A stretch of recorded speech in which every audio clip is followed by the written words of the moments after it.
edition. Good evening, I'm Madison Carmouche. Tonight we look at one canine respiratory illness that has veterinarians on edge as it continues to spread across the country.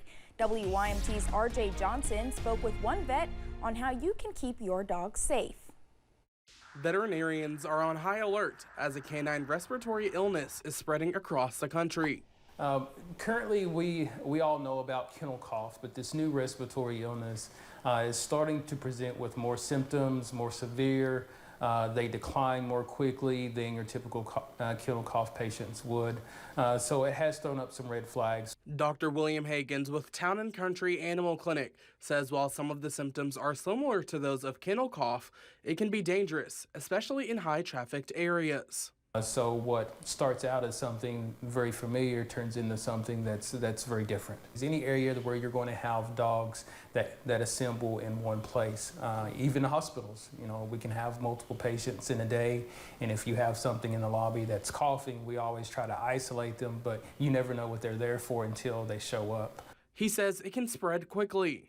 Now it's hey, I've gone on to so-and-so's house and now my dog is coughing. So even a quick trip to a friend's house for a play date with dogs turns into something that now you have dogs that are coughing that otherwise wouldn't be.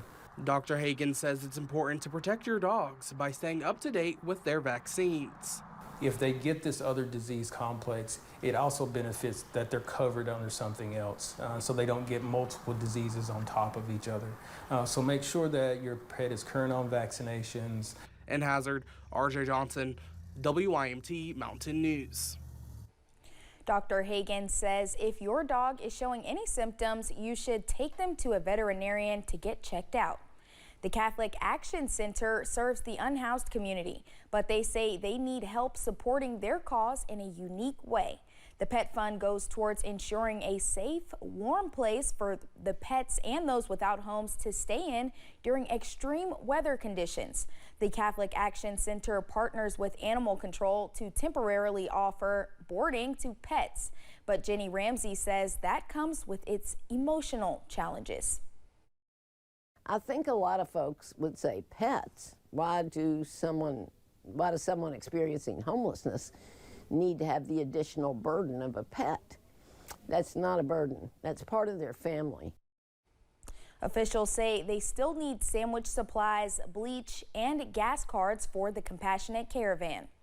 One South Central Kentucky national park is honoring the park's Black History as Black History Month approaches. Mammoth Cave officials say that the park owes a lot of its present-day success to Black history.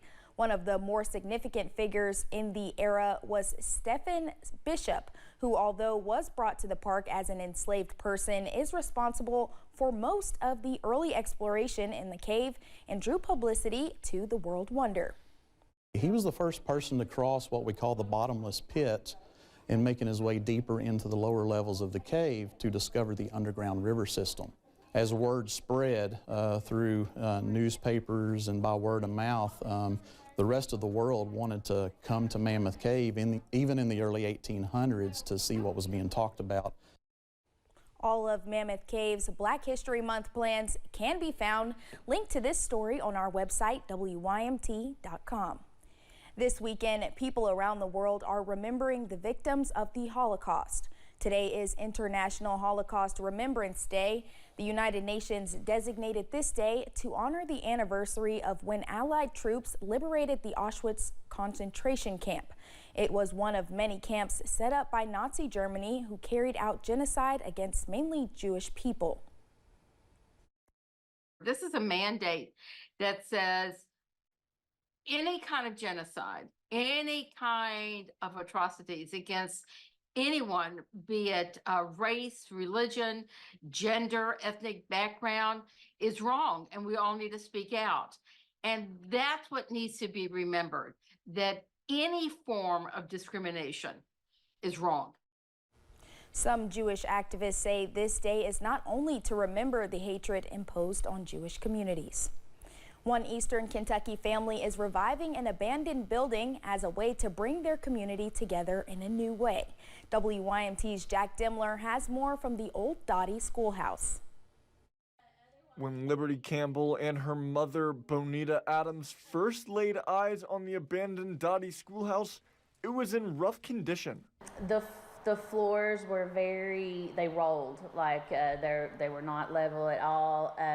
There was a large hole in the area that we use as a kitchen, and you could have probably walked out and went outside. Yeah, and there was nothing else. There was, everything was flooded down this area.